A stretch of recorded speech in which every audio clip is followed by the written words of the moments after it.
Theme के बारे में हम बात करते हैं, थोड़ा सा अपन फोकस थीम। मंजिलें क्या हैं, रास्ता क्या है, हौसला हो तो फासला क्या है। मंजिलें क्या है, रास्ता क्या है, हौसला हो तो फासला क्या है। वो कहते हैं ना कि दुनिया की कोई परेशानी आपके साहस से बड़ी नहीं होती है। कि वो कहते हैं कि दुनिया की कोई भी परेशानी जो है वो आपके साहस से बड़ी नहीं होती है। ठीक है। उसके बाद हम आगे बात करें तो आमेर के इतिहास के बारे में हम बात कर रहे थे कि जो आमेर का इतिहास था, इसमें जो अपना शासक आएगा वो है सवाई मानसिंह, सवाई मानसिंह द्वितीय। इसका शासनकाल की हम बात करें तो इसके शासनकाल 1700 ईस्वी से और 1743 ईस्वी तक इसका शासनकाल रहता है। ठीक है। उसके बाद हम आगे बात करें तो इसका नाम था जो था सवाई जयसिंह। इसको एक उपाधि दी गई थी किसके द्वारा? औरंगजेब के द्वारा। एक समय की बात है, ये अपने पिता के साथ औरंगजेब के दरबार में जाता है, तो इससे बातचीत करता है औरंगजेब और देखता है कि ये वीर साहसी हैं। तो इसी प्रकार सवाई जयसिंह जो था, इसका नाम किसे? औरंगजेब कहता है कि मिर्जा राजा जयसिंह जो था उससे भी ये सवाया है, उससे भी अच्छा है, बुद्धिमान, गुणवान और वीर है। ठीक है। तो इस प्रकार इसकी जो उपाधि दी गई है वो क्या दी गई है? सवाई की उपाधि दी गई है। इसका नाम जो है सवाई मानसिंह कर दिया गया है। ठीक है। तो उससे सवा है, सवा का मतलब एक से ज्यादा। ठीक है। ये बात हो जाती है, इसकी उपाधि मिल जाती है और 1700 से 1743 तक इसका शासन काल रहता है। इसने 7 मुगल बादशाहों की सेवा की। कितने मुगल बादशाहों की? 7 मुगल बादशाह।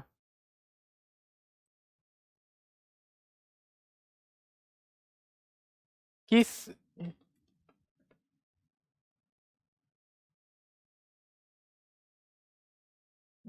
अब इसका मतलब जो है ये 7 मुगल बादशाहों के अंडर में काम करता है। मुगलों के अंदर कौन?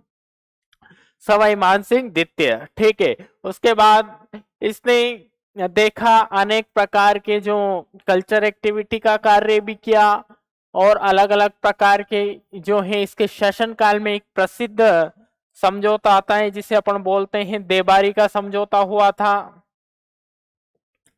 देबारी समझौता इसके शासन काल में होता है। उसके अलावा हम बात करें तो मराठाओं का जो हस्तक्षेप हुआ था, आमेर रियासत का ये शासक था, तो मराठाओं का जो हस्तक्षेप हुआ था बूंदी रियासत से, तो इसी के शासन काल में होता है। उसके बारे में हम बात करेंगे अभी। तो मराठा जो सर्वप्रथम आए थे राजस्थान राजपूताना रियासत में, तो किसके शासन काल में आते हैं? सवाई मानसिंह द्वितीय के शासन काल में। तभी से कहा जाता है कि इसने जो बूंदी का जो साम्राज्य इनकी बहन थी उसके पुत्र नहीं था, तो इसने किसी और को गोद रखने की बोला। तभी बाद में उससे पुत्र उत्पन्न होता है। ये शासक बनाने से मना करता है उम्मेद सिंह को। तभी जो इसकी बहन थी वो मराठाओं का हस्तक्षेप करती है। तभी से राजस्थान में मराठाओं का हस्तक्षेप होता है। और मराठा सरदार जो थे बाजीराव प्रथम, उनका उद्देश्य था कि अपना उनका उद्देश्य था कि अटक से लेकर कटक तक पूरे भारत में अपना शासन हो, मराठाओं का साम्राज्य हो। तो इस प्रकार की मराठाओं की साम्राज्य नीति थी। और फिर इसके शासन काल में 17 जुलाई 1734 में हुडा सम्मेलन होता है। हुडा सम्मेलन में सारे राजा एकत्रित होकर और मराठाओं के खिलाफ जो है कहते हैं कि बरसात के बाद अपन जो है मराठाओं से युद्ध करेंगे। तो सभी राजा मिलकर युद्ध के लिए योजना बनाते हैं, वो असफल होती है। कहा जाता है कि थोड़ी थोड़ी सेना सभी की एकत्रित हो जाती है। परंतु ये युद्ध असफल हो जाती, इनकी युद्ध नीति अनिर्णायक रहती है। उसके बाद हम बात करें विस्तार से कि इसके शासन काल में क्या क्या होता है और क्या क्या कार्य होता है, तो अपना उसके बाद हम बात करें तो इसने 19 नवंबर 1727 को जयपुर नगर की स्थापना की थी।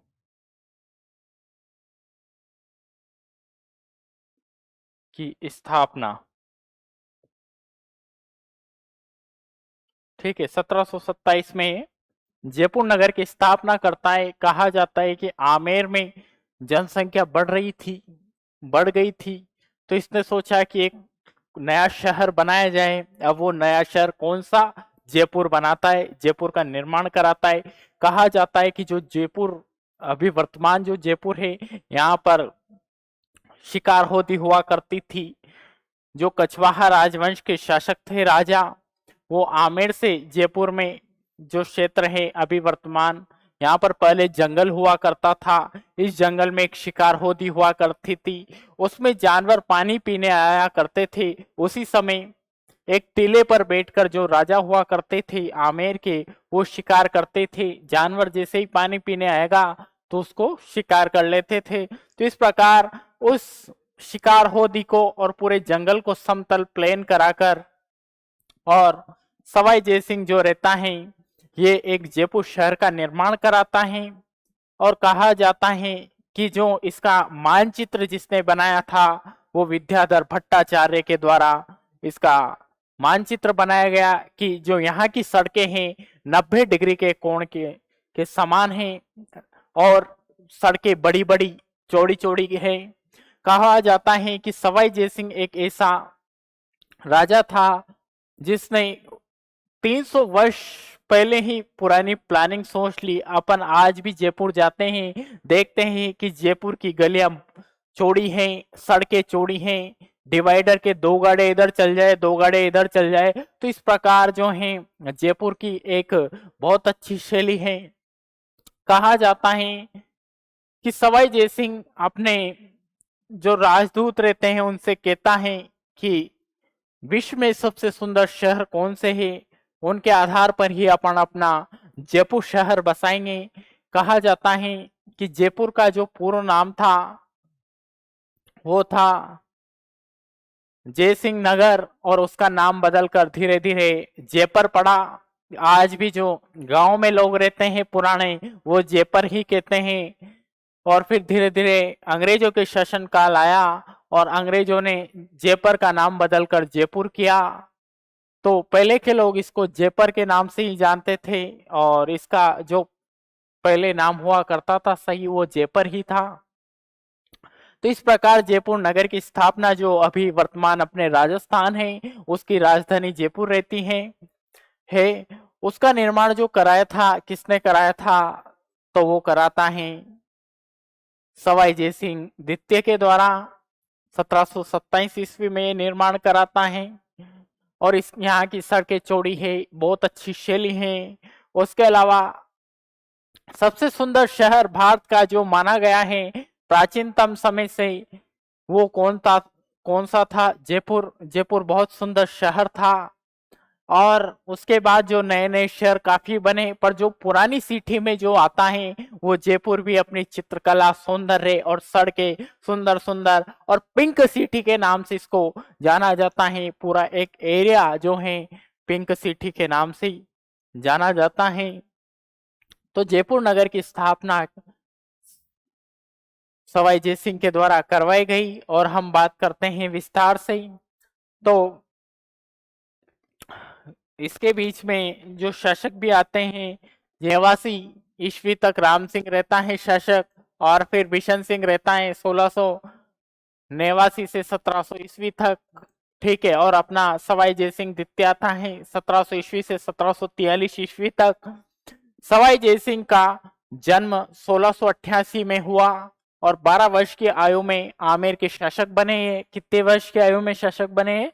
12 वर्ष की आयु में शासक बन जाते हैं। कब हुआ इनका जन्म? 1688 में।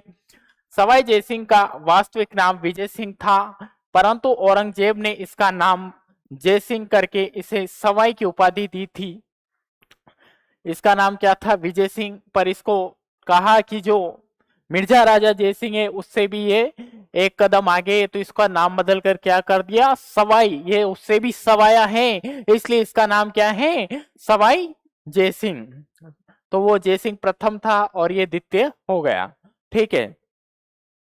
उसके बाद सवाई शब्द अधिक योग्यता का प्रतीक है और जयसिंह द्वितीय के बाद कछवाहा वंश के सभी आने वाले इनके शासक रहे, वो अपने नाम के आगे सवाई शब्द का प्रयोग करते थे। देखेंगे अपन सवाई राम सिंह, सवाई मान सिंह, तो अलग अलग जो भी शासक आएंगे आने वाले समय में इनके वंशज, वो सभी अपने नाम के आगे क्या लगाएंगे? सवाई की उपाधि। ठीक है।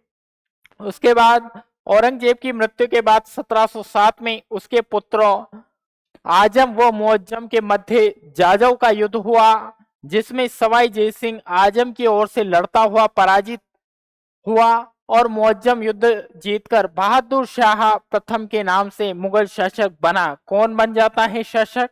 तो मुअज्जम बन जाता है। किस नाम से? बहादुर शाह प्रथम के नाम से जो है मुअज्जम शासक बन जाता है।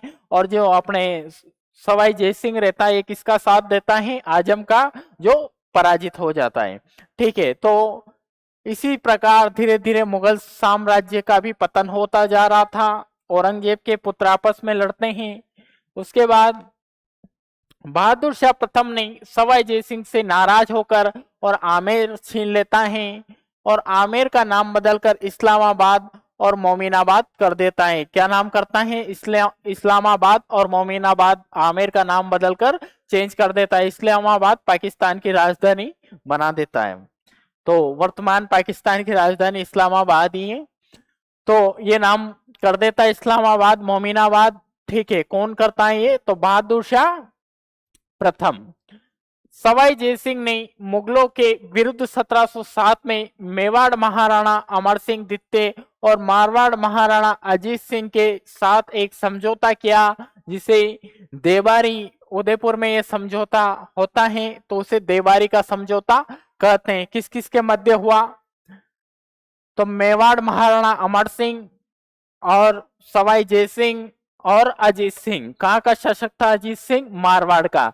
कहा जाता है कि औरंगजेब ने मारवाड़ के शासक अजीत सिंह को कभी भी शासक नहीं बनने दिया, वहां पर मुगलों का ही शासन रहा और इनमें साथ देने वाला सर्वाधिक जिसका नाम था वो व्यक्ति था मारवाड़ का दुर्गादास राठौड़। दुर्गादास राठौड़। ठीक है। दुर्गादास राठौड़ एक अच्छा कुशल नीति रणनीतिकार था। कहा जाता है कि उस समय देबारी समझौते में राजस्थान की 3 बड़ी बड़ी रियासतों को एक करके और मुगलों के खिलाफ युद्ध किया था, तो सब में किसका हाथ था? दुर्गादास राठौड़ का। बड़ी बड़ी रियासतें कौन सी थी? मेवाड़, मारवाड़ और जयपुर। इन तीनों रियासतों ने एक साथ मिलकर और युद्ध किया। ठीक है। उसके बाद हम बात करें तो सवाई जयसिंह ने मेवाड़ महाराणा अमर सिंह द्वितीय की पुत्री कौन थी? चंद्रकुंवरी से इस शर्त पर विवाह किया कि इससे उत्पन्न होने वाला पुत्र आमेर का शासक बनेगा, परंतु अगर पुत्री उत्पन्न हुई इस स्थिति में उसका विवाह आप जो है मुगलों के साथ नहीं करोगे। कौन कहता है ये? अमर सिंह द्वितीय एक शर्त रखता है। सवाई जयसिंह अमर सिंह द्वितीय के पास आता है मेवाड़ में सहायता के लिए कि आप हमें सैनिक सहायता दो। खुद सेना इसके पास भी थी, सवाई जयसिंह के पास। और ये आमेर जो थे मेवाड़ के शासक अमर सिंह द्वितीय से कहते हैं कि भाई आप हमें सैनिक सहायता दो और आमेर जो साम्राज्य मेरे हाथ से चल गया उसको वापिस दो। तो जो अमर सिंह द्वितीय कहते हैं कि भाई मैं तेरे को ये साम्राज्य, सेना, ये सब दे भी दूंगा पर मेरे को इससे क्या मिलेगा? तभी सवाई जयसिंह कहता है कि आपको कभी जरूरत पड़ी तो हम भी आपकी मदद करेंगे। उस समय प्राचीन सबसे बड़ी रियासत जो थी मेवाड़ थी, राजस्थान की सबसे शक्तिशाली रियासत। तो मदद मांगने कहां पर जाता है ये? अमर सिंह द्वितीय के पास। अमर सिंह द्वितीय कहता है कि नहीं, कोई मदद वदद नहीं चाहिए हमारे, तो एक शर्त है मेरी। बोलो क्या शर्त है? सवाई जय सिंह कहता है।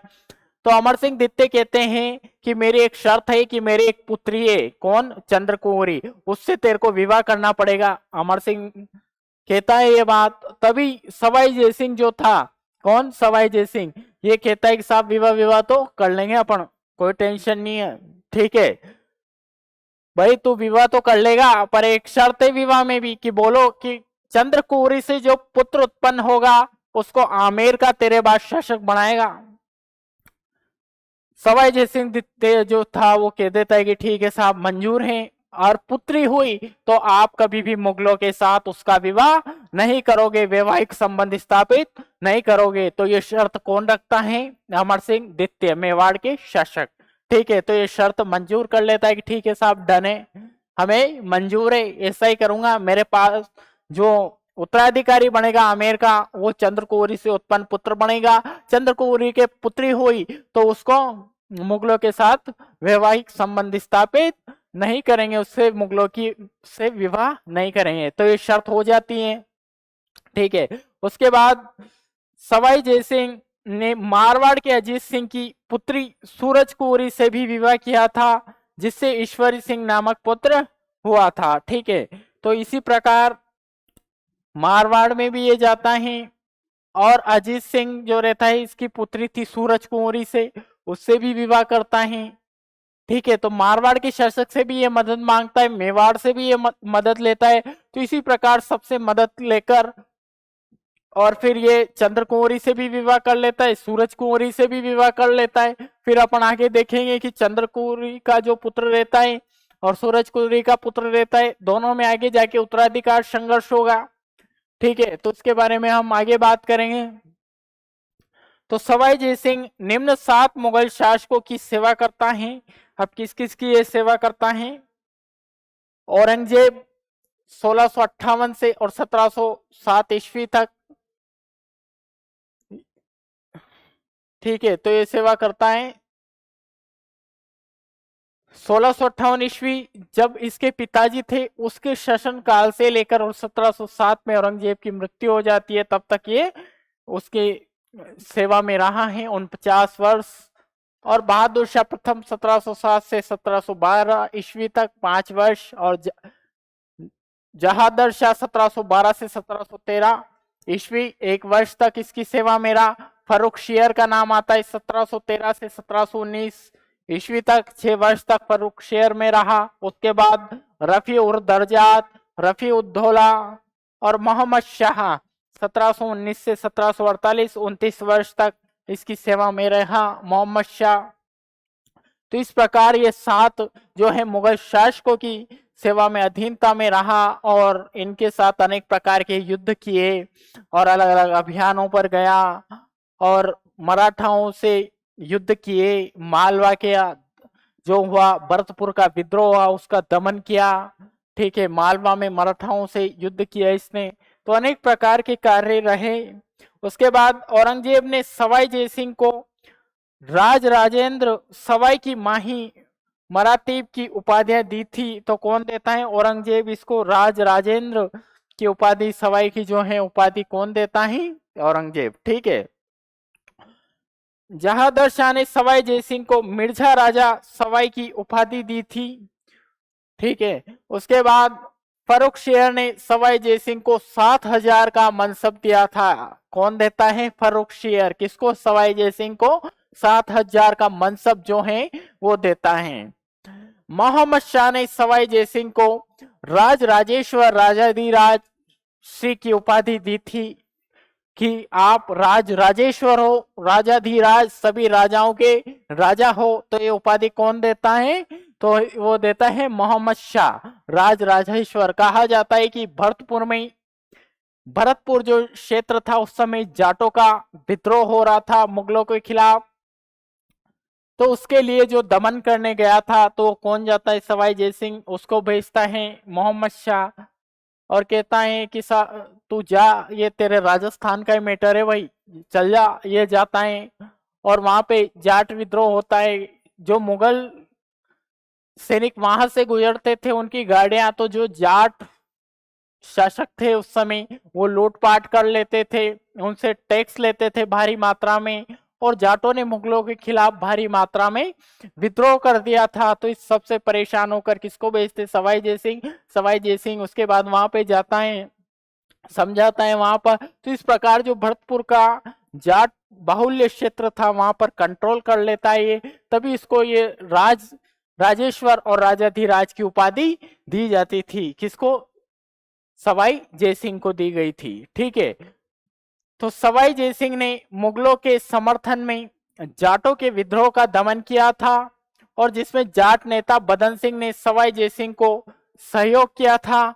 इस कारण सवाई जयसिंह बदन सिंह को ब्रजराज की उपाधि दे देता है। कौन देता है ये, सवाई जयसिंह ब्रजराज की उपाधि दे देता है बदन सिंह को। ठीक है, तो ये जाट विद्रोह हुआ था, इसका दमन करने में किसने सहायता की थी, बदन सिंह ने। किसकी की थी, सवाई जयसिंह। सवाई जयसिंह किसकी तरफ से गया था, मुगलों की तरफ से। ठीक है, तो इस प्रकार की जो घटना हुई थी जाटों के विद्रोह की, उसमें बदन सिंह को ब्रजराज की उपाधि दी गई थी। मुगल शासकों द्वारा सवाई जयसिंह को 3 बार 1713, 30 और 1732 में मालवा का सूबेदार नियुक्त किया गया था इसको। सवाई जयसिंह ने मालवा के 1715 ईस्वी में पिलसूद, कहां पे पड़ता है, मध्य प्रदेश के युद्ध में मराठाओं को पराजित किया था। किसको पराजित करता है, मराठाओं को। जबकि सवाई जयसिंह 1733 में मंदसौर एमपी में और 1735 में मुकुंदरा मध्य प्रदेश के युद्ध में पराजित हो जाता है। पिलसूद का युद्ध होता है 1715 में, इसमें ये मराठाओं को पराजित कर देता है। फिर उसके कुछ समय बाद ही 1735 में और 33 में युद्ध होता है, उसमें ये पराजित हो जाता है। इसने सोचा कि मराठा जो शक्ति है ये बढ़ती जा रही है, अब अपने पार नहीं पड़ेगी, अपन मराठाओं से नहीं जीत सकते। पहले जीत गए पिलसूद के युद्ध में, पर अब मराठा और ज्यादा शक्तिशाली हो गए। तो इस प्रकार ये है, किसके पास जाता है, दिल्ली के शासक के पास। ठीक है, सवाई जयसिंह ने बूंदी राज्य के उत्तराधिकार के मामले में हस्तक्षेप करते हुए और बूंदी के बुद्ध सिंह का उत्तराधिकारी अपने प्रतिनिधि दलेल सिंघाड़ा को नियुक्त किया था। ठीक है, बूंदी का शासक जो था वहां पर अपना जो प्रतिनिधि था दलेल सिंह, उससे कहा कि साहब ये संभाल लेगा आने वाले टाइम पे बूंदी को। तो इस प्रकार ये जो रहता है इसको नियुक्त कर देता है। बुद्ध सिंघाड़ा की पत्नी कौन थी, अमर कुंवरी सवाई जयसिंह की बहन थी। वह बुद्ध सिंह की के पुत्र उमेश सिंघाड़ा को बूंदी का उत्तराधिकार बनाना चाहती थी। अब क्या घटना होती है साहब, बूंदी का शासक था बुद्ध सिंघाड़ा। ठीक है, बुद्ध सिंघाड़ा बूंदी का शासक था और उसकी पत्नी थी अमर कौरी। अमर कौरी सवाई जयसिंह की बहन थी और इसका जीजा कौन था, बुद्ध सिंघाड़ा। तो इनके पुत्र नहीं हुआ था, तभी सोचा कि क्या किया जाए। ये एक दिन अपने भाई के पास आई, इसके भाई ने कहा सवाई जयसिंह ने कि बहन ऐसा करो आप कि है ना दलेल सिंह जो इसका प्रतिनिधि था, इसको आने वाले टाइम पे शासक बना देंगे। किसके बाद, तो बना देंगे बुद्ध सिंघाड़ा जी के बाद, इसको आप गोद ले लो। ठीक है, ठीक है, गोद ले लेती है। बुद्ध सिंह कुछ समय रहता है बूंदी में, फिर धीरे धीरे कुछ समय निकला और इसकी बहन अमर कुंवरी के पुत्र उत्पन्न हो गया, उसका नाम था उम्मेद सिंह। ठीक है, उम्मेद सिंह का पुत्र उत्पन्न हो गया। तभी इन्होंने सोचा कि अब इसका क्या काम, किसका, दलेल सिंह का। जा भाई तो अपने ठिकाने पे। ठीक है, दलेल सिंह को ऐसे बोलते और दलेल सिंह अपनी कुर्सी नहीं छोड़ेगी, साहब शासक तो मैं बन गया, अब कोई हो क्या हो कुछ भी नहीं है। ठीक है, तो इस प्रकार की घटना होती है। तभी जो है कौन, अमर कौरी मराठाओं से सहायता लेती है कि भाई इसको हटाना है तो क्या किया जाए, कोई बड़ी शक्ति भारत की, तो वो बड़ी शक्ति थी उस टाइम पे मराठा। ठीक है, मराठाओं को बुलाती है, तभी वहां पर युद्ध होता है और दलेल सिंह को हटाकर और अपने पुत्र किसको, उमेश सिंह को शासक बना देती है। ठीक है, तो इस प्रकार की जो घटना हुई थी बूंदी की, जहां पर किसका हस्तक्षेप था, सवाई जय सिंह का। तो अमर कौरी ने मराठा सरदार होलकर को अपनी राखी बंद भाई बनाकर और बूंदी की रक्षा के लिए आमंत्रित किया था। इस कारण होलकर के नेतृत्व में सवाई जयसिंह की सेना पराजित करने के लिए मराठा ने 1734 में बूंदी पर आक्रमण किया था और राजस्थान के इतिहास में प्रथम मराठा आक्रमण माना जाता है 1734 में। जो है सवाई जयसिंह की सेना और मराठाओं के बीच में युद्ध होता है। इसमें मराठा विजय रहते हैं। तो इस प्रकार पहला हस्तक्षेप कोई रियासत करती है। मराठाओं को पहले हस्तक्षेप निमंत्रण के लिए कोई रियासत बुलाती है, तो वो रहती है बूंदी रियासत। ठीक है। और प्रथम बार मराठा कब आए थे राजस्थान? 1734 में आए थे। सवाई जयसिंह की सेना और मराठा और बूंदी की सेना एक साथ लड़कर युद्ध होता है। ठीक है। कब होता है वो और किसके नेतृत्व में? मराठाओं का नेतृत्व करता था होलकर। वो आता है राजस्थान में। होलकर को जो सवाई जयसिंह की बहन थी वो राखी बंद बाई बना लेती है। ठीक है, अमर कुंवरी।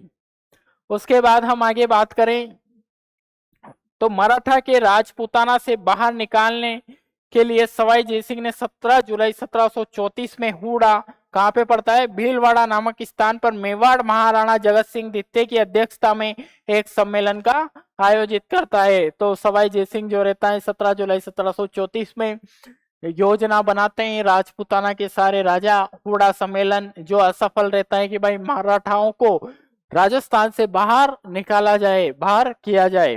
ठीक है। युद्ध करते सारे राजा अपन मिलकर युद्ध करेंगे तो अपन मराठाओं से जीत सकते हैं। तो इस प्रकार की योजना बनाते हैं। कौन कौन बनाते? सवाई जयसिंह और मेवाड़ के महाराणा जगत सिंह द्वितीय। इसकी अध्यक्षता कौन करते हैं? मेवाड़ वाले जगत सिंह द्वितीय।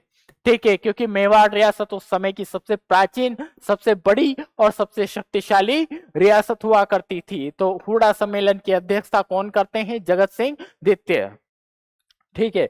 उसके बाद जिसने निम्न शासकों ने भाग लिया था। अब हुड़ा सम्मेलन में कौन कौन भाग लेता है? तो सवाई जयसिंह ने भाग लिया था।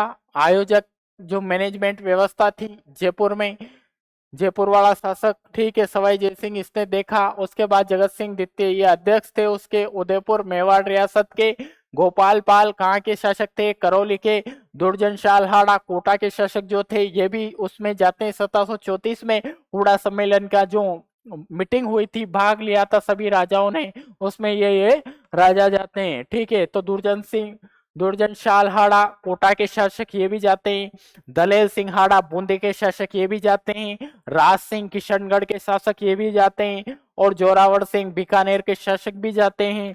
अभय सिंह जोधपुर के शासक जाते हैं। और तख्त सिंह नागौर के शासक थे ये भी जाते हैं। तो अभय सिंह और तख्त सिंह दोनों भाई भाई थे। ठीक है। तो अभय सिंह कहाँ के शासक? जोधपुर के। और तख्त सिंह कहाँ के शासक थे? नागौर में। तो ये सभी राजा एक साथ एकत्रित हुए और 17 जुलाई 1734 हुड़ा नामक एक स्थान भीलवाड़ा में इन्होंने जगत सिंह द्वितीय के नेतृत्व में अध्यक्षता हुई और कहा कि हम मराठाओं को किस प्रकार अपनी राजपूताना रियासतें राजस्थान इससे बाहर निकाला जाए। पर यह जो योजना रहती है असफल हो जाती है।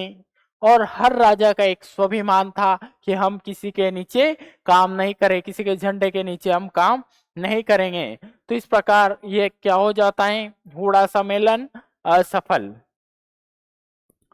ठीक है। तो ये असफल हो जाता है। उसके बाद हम आगे बात करें तो हुड़ा सम्मेलन की असफलता के बाद उपयुक्त राजपूत राजाओं ने पुनः एकत्रित होने का आश्वासन दिया, परंतु ये दोबारा इकट्ठा नहीं हो सके। इन्होंने कहा कि अपनी ये मीटिंग होगी, फिर उसके बाद अपन एक बार और मीटिंग करेंगे फाइनली, और राजपूताना रियासत के अपन सारे राजा मिलकर और मराठाओं से एक साथ युद्ध करेंगे, परंतु ये दूसरी बार इकट्ठा नहीं होते हैं। ठीक है। मराठाओं के पेशवा बाजीराव प्रथम की मां राधाबाई ने राजस्थान के धार्मिक यात्रा की थी, जिसमें सवाई जयसिंह ने राधाबाई का 1 जून 1734 को जयपुर रियासत में स्वागत किया था। कौन करता है? सवाई जयसिंह। बाजीराव प्रथम की मां थी राधाबाई, उसका स्वागत करता है सवाई जयसिंह। ये राजस्थान घूमने आती है, भ्रमण करने के भाई कैसा है राजस्थान। इस प्रकार 1 जून 1735 में आती है ये जयपुर रियासत में।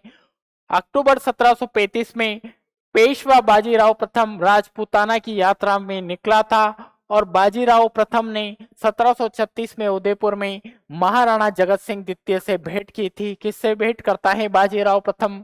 राजपूताना राजस्थान की जो यात्रा करता है वो जगत सिंह द्वितीय से भेंट करता है। ये कौन था? बाजीराव प्रथम। ये मराठाओं की अध्यक्षता नेतृत्व करता, उनका लीडर अपन बोल सकते हैं वो था बाजीराव प्रथम। 1736 में ही सवाई जयसिंह ने झाड़ली टोंक नामक स्थान पर पेशवा बाजीराव प्रथम से मुलाकात की है। कहां पे करते हैं? झाड़ली एक स्थान पड़ता है, कहां पर? टोंक के समीप। तो वहां पर मुलाकात करते हैं बाजीराव प्रथम और सवाई जयसिंह 1736 में। सवाई जयसिंह ने 1741 में मराठा पेशवा बाजीराव बालाजी बाजीराव के साथ धौलपुर समझौता भी किया था। धौलपुर समझौता होता है इनका। तो इस प्रकार जो थे सवाई जयसिंह ने मराठाओं की शक्ति का जैसे जैसे बढ़ते गए और ये समझौते करते गए, क्योंकि इनको पता था कि मराठाओं से अपन नहीं जीत सकते हैं। सवाई जयसिंह ने 1741 में ही गगवाना नागौर के युद्ध में जोधपुर के अभय सिंह व नागौर के तख्त सिंह की संयुक्त सेना को पराजित किया था। तो इनके मध्य भी युद्ध होता है, अभय सिंह और तख्त सिंह के मध्य दोनों के मध्य युद्ध होता है। कौन सा युद्ध? गंगवाना नागौर का युद्ध। ठीक है, तो सवाई जयसिंह ने 1741 में किया था। अभय सिंह और तख्त सिंह दोनों भाई थे, इन दोनों भाइयों ने मिलकर और सवाई जयसिंह के मध्य युद्ध किया था। ठीक है, सवाई जयसिंह ने सौर गणनाओं के उद्देश्य से 5 सौर वेधशालाओं का निर्माण कराया और जिन्हें जंतर मंतर अपन कहते हैं, जंतर मंतर के नाम से इन सौर वेधशालाओं को जाना जाता है। अब इसकी कल्चर एक्टिविटी आती है। युद्ध तो इसने बहुत किए, पर कल्चर एक्टिविटी में क्या करता है? अपन ने बात की थी कि जो राजा युद्धों में उलझा रहता है वो निर्माण कार्य बहुत कम कराता है, कल्चर एक्टिविटी बहुत कम रहती है उसकी।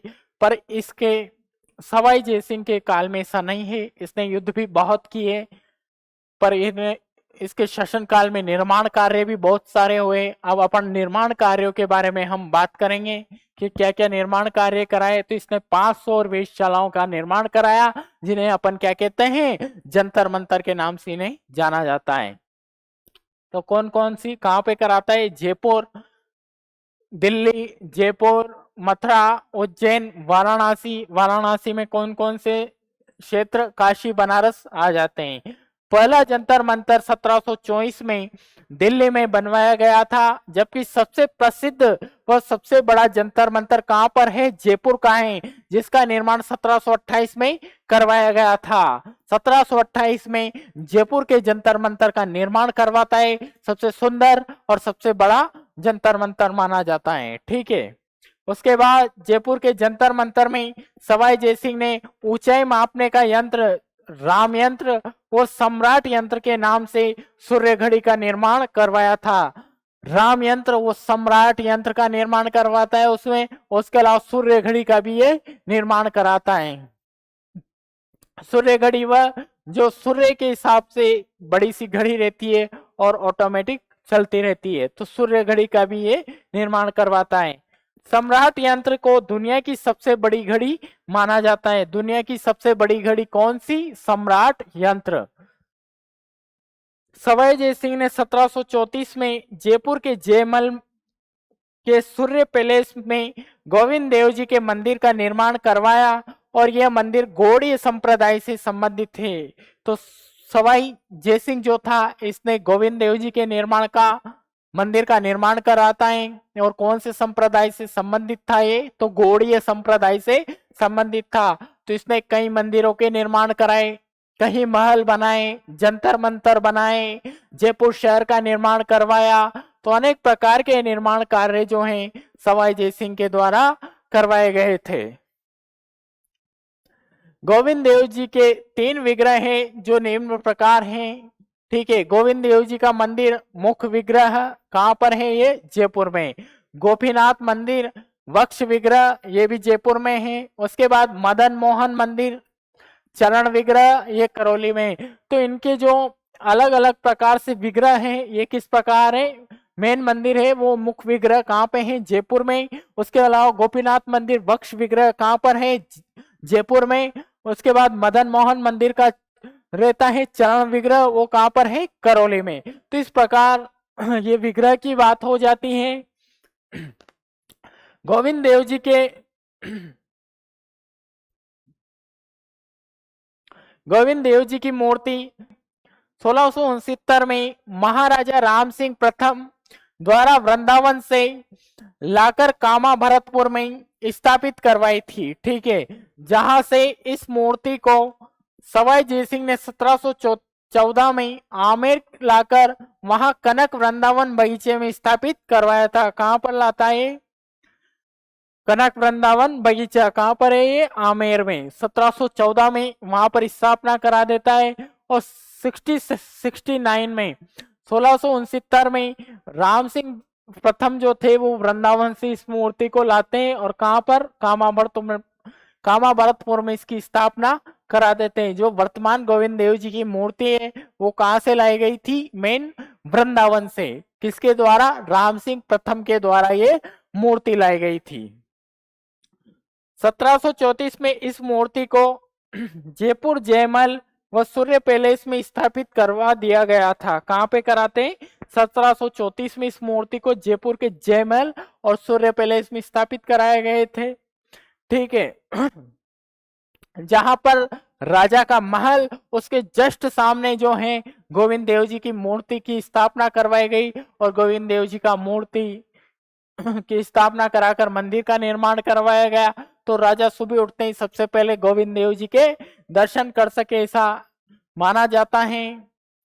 उसके बाद सवाई जयसिंह ने मराठा आक्रमणों से बचने के लिए 1734 में जयपुर में नाहरगढ़ सुदर्शन किले का निर्माण कराया गया था। नाहरगढ़ दुर्ग का निर्माण कराता है कौन? कराता है ये भी सवाई जयसिंह, और जिसे अपन किस नाम से भी बोलते हैं? सुदर्शनगढ़ के नाम से भी इसे जाना जाता है। इसका उपनाम क्या है? सुदर्शनगढ़। तो इस प्रकार किले का निर्माण कहा कि लोगों ने कि आप यहाँ जयपुर शहर का निर्माण करा रहे हो, अनेक कार्य करा रहे हो निर्माणाधीन, तो इसके लिए मराठाओं से सुरक्षा के लिए अपने को और कुछ उपाय चाहिए, कोई किला चाहिए, क्योंकि जयपुर शहर में अपन बहुत सुंदर सड़कें बना रहे हैं, नए नए कार्य करा रहे हैं, निर्माण कार्य। तो मराठाओं की सुरक्षा के लिए जो दुर्ग बनाया गया था वो कौन सा था? नाहरगढ़ दुर्ग, और इसको सुदर्शनगढ़ के नाम से भी बोला जाता है। तो ये मराठाओं की से सुरक्षा के लिए इस गढ़ का निर्माण कराते हैं, नाहरगढ़ दुर्ग का। उसके बाद सवाई जयसिंह ने जयपुर के जयगढ़ किले में 1734 में जयबाण, जिसे बोलते हैं जयबंका तोप का निर्माण करवाया था। इस तोप को राम सिंह द्वितीय ने पहियों पर रखवाया था। इसे एशिया की सबसे बड़ी तोप माना जाता है। ठीक है, तो एशिया की सबसे बड़ी तोप किसे माना जाता है? जयबाण तोप को सबसे बड़ी और भारी की कहा जाता है कि ये तोप जब चलती थी तो एक तालाब का निर्माण हो गया था। इसका एक बार परीक्षण किया गया। जीवन में इस तोप को केवल एक बार चलाया गया था, युद्धों में भी इस तोप का प्रयोग नहीं किया गया था। तो ऐसी विशाल भयंकर तोप जिसने बनाई थी वो बनवाई थी सवाई जयसिंह के द्वारा, इसका निर्माण कराया गया था।